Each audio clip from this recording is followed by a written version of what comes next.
Evet, Bismillahirrahmanirrahim. Değerli arkadaşlar, bugün Gazze'de yaşanan olaylar ve gelişmeler nedeniyle yapacağımız asıl basın açıklamamızı iptal etmek ve tek gündemle size açıklama yapmak durumunda kaldık. Her ne kadar Hamas resmi bir açıklama yapmamış olsa da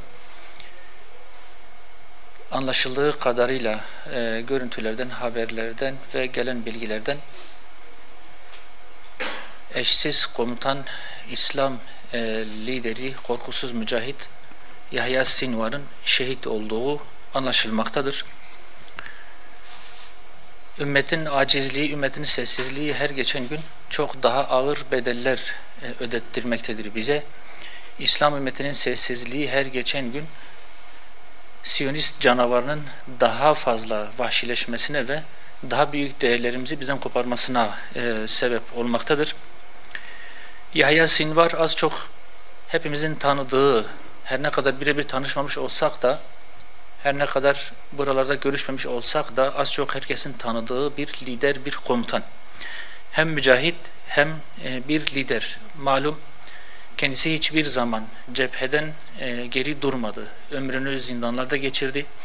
24 yıl boyunca cezaevinde kaldı ve bir takas sonucunda İsrail onu bırakmak zorunda kaldı. Mücadele sahasına girdiği ilk günden beri Gazze direnişini, Aksa cephesini sırtlayan, gece gündüz çalışan, büyük fedakarlıklar yaparak mücahitlere örnek olan ve Gazze'de geçilmez bir kale oluşturulmasının en önemli aktörlerden bir tanesi. Şimdi gerçekten yüreğimiz yanıyor, acımız büyük ve Gazze halkının, Filistin halkının, İslam ümmetinin acısı büyük. Biz burada özellikle başta Hamas olmak üzere Filistin halkının ve İslam ümmetinin acısını paylaşıyor ve özellikle Filistinli kardeşlerimize, Hamaslı kardeşlerimize taziyelerimizi sunuyoruz. Değerli arkadaşlar,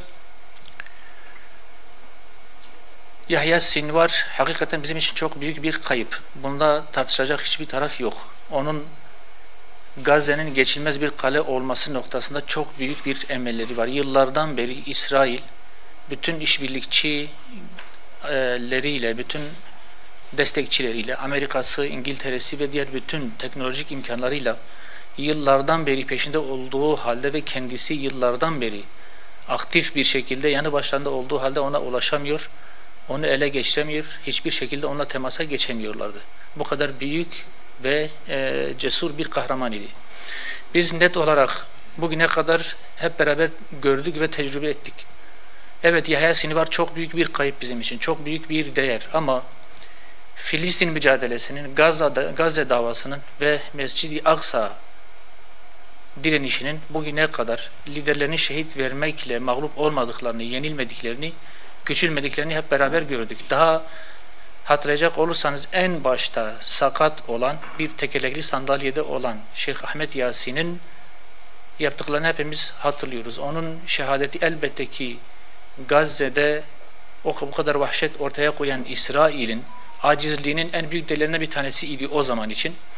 Şehit Ahmet Yasin'in katledilmesiyle hemen sonrasında Aziz Rantisi'nin katledilmesiyle Gazze davası, Gazze cephesi çok daha büyük noktalara ulaştı, çok daha büyüdü ve aşılmaz bir noktaya geldi. Her şehit olan liderle birlikte hep beraber müşahede ettik ki Filistin davası level atladı, çok daha büyük noktalara geldi ve geçilmez bir sürece girdi. Şimdi yakın bir tarihte malum İsmail Haniye'yi de şehit verdik. Bugün de anlaşıldığı kadarıyla Yahya Sinvar kardeşimizi şehit verdik. Biz inanıyoruz ki ve hiç şüphe etmiyoruz ki onun da şehadeti İsraillileri, Siyonistleri ve onların yandaşlarını asla rahatlatmayacaktır. Ondan sonra da asla rahat bir nefes almayacaklardır ve Filistin davası da onun şehadetinden sonra muhakkak ki daha da büyüyecek ve Allah'ın izniyle Filistin'in özgürlüğüne, Kudüs'ün özgürlüğüne ve Siyonizmin mağlup olmasına vesile olacaktır. Daha şimdiden tüm İslam ümmeti içerisinde ve Filistinli kardeşlerimiz arasında binlerce, belki milyonlarca Yahya Ayyaş şimdiden hazırdır, şimdiden mücadele için hazır beklemektedirler ve onun yerini dolduracak binlerce insan vardır. Fakat elbette ki acımız çok büyüktür. Bizim acımızın en önemli sebebi de onun şehadeti belki değil. İslam ümmetinin acizliği, onlara sahip çıkamamamız, onlar için hiçbir şey yapamamamız ve halen bizim içimizde onlarla işbirliği yapanların olması. Halen ticaret noktasında istediğimiz noktada olmamamız, halen siyasi anlamda ilişkilerin kesilmemesi ve halen hem Türkiye hem diğer İslam ülkeleri olarak gelmemiz gereken noktada olmamamız, ortaya koymamız gereken tavrı ortaya koymamamız ve büyük bir aciziyet içerisinde olmamızdır. Bizim üzüldüğümüz husus budur. Bizim bu kadar büyük kayıplar vermemizin de sebebi budur. İsrail'in vahşileşmesinin de sebebi budur. Şimdi hep beraber biliyoruz ki Türkiye'de halen çifte vatandaş olan Siyonistler aramızda dolaşıyor. Her ne kadar somutlaştırılamıyor ise de, her ne kadar açıklanmıyor ise de Türkiye'de çifte vatandaş olup oraya girip soykırıma katılan insanların olduğunu biliyoruz. Bu büyük açıdan sonra Türkiye'nin de yetkililerinin harekete geçerek en azından Türkiye'de onlarla işbirliği yapan yerli Siyonistlere hak ettikleri cezaların verilmesi, vatandaşlıkların iptal edilmesi ve soykırım suçundan yargılanmaları noktasında gereken adımların atılmasıdır. Yahya Sinvarları bir daha kaybetmemek, böyle eşsiz insanların katledilmesine giden yolu açmamak için hep beraber üzerimize düşenleri yapmak durumundayız. Bundan dersler çıkarmak zorundayız ve şunu da net olarak bilmemiz lazım ki Yahya Sinvar sadece Filistinlerin kaybı değil. Bütün İslam ümmetinin kaybıdır. Lübnan'ın kaybıdır, Filistin'in kaybıdır, Arabistan'ın kaybıdır, Mısır'ın kaybıdır, Türkiye'nin kaybıdır ve bizim bir daha bu tür liderleri kaybetme gibi bir lüksümüz yoktur. Bunun için şimdiden gereken tedbirleri almamız, Siyonizme karşı uluslararası bir işbirliği geliştirme, İslam ümmetini harekete geçirme noktasında üzerimize düşen işleri, vazifeleri yapmak durumundayız. Eğer daha fazla üşengeçlik gösterip daha fazla aciziyet ortaya koyacak olursak bizim de, Türkiye'nin de, belki Ankara'nın da, belki diğer İslam ülkelerinin de bu vahşetten nasibini alacaklarından hiç kimsenin şüphesi olmasın. Lübnan'da olduğu gibi, Suriye'de olduğu gibi, Irak'ta olduğu gibi, Yemen'de olduğu gibi, İran'da olduğu gibi ve Siyonist vahşet öyle bir noktaya gelmiştir ki bir gün içerisinde 5, 6, 7 ülkeyi vurabilecek bir noktadadır, bir durumdadır. Bu kadar büyük bir vahşet, büyük bir serkeşlik, büyük bir güç sarhoşluğu içerisindedir. Bizim İslam ümmeti olarak ve İslam ülkeleri olarak bu vahşi İsrail Siyonizmini, bu çılgın yapıyı durdurmamız, hak ettikleri dersi vermemiz ve onları durdurmamız lazım. Bu insanlığın yapması gereken bir şey bu. İslam ülkelerinin muhakkak yapmaları gereken bir şey. Eğer bu yapılmazsa emin olunuz ki bu ateşten hiçbir İslam ülkesi kurtulamayacak ve hepsi de çok ağır bedeller ödemek durumunda kalacaktır. Niye böyle söylüyoruz? Çünkü biz ilk günden beri söylüyoruz. Bu mesele İsrail-Filistin meselesi değil.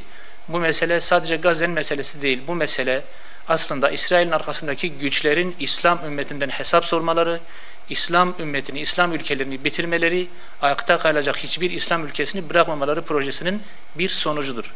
Ve bu proje her geçen gün daha da ileri noktalara çıkıyor. Sonuçta Irak'ın, Suriye'nin, İran'ın, Lübnan'ın, Filistin'in, hatta Türkiye'nin parçalanması, bölünmesi ve İslam ümmeti içerisinde ayakta kalacak hiçbir gücün kalmaması noktasına kadar götürülmesi düşünülen bir proje. Nitekim bunu bizim yetkilerimiz, Sayın Cumhurbaşkanı ve diğer yetkililer de defaten ifade ettiler. Her geçen gün meydana gelen olaylar da bunun ne kadar doğru ve haklı olduğunu ilk günden beri bizim söylediğimiz, bizim yaptığımız tespitlerin ne kadar geçerli, ne kadar isabetli olduğunu ortaya koymaktadır. Dolayısıyla Yahya Sinvar'ı bizim katledilen kendi kardeşimiz, kendi komutanımız olarak görmemiz lazım.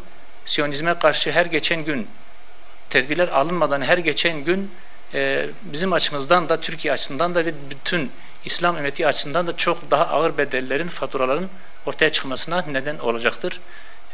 Bir kez daha bu vesileyle Filistinli kardeşlerimize acılarımızı iletiyoruz, taziyelerimizi paylaşıyoruz.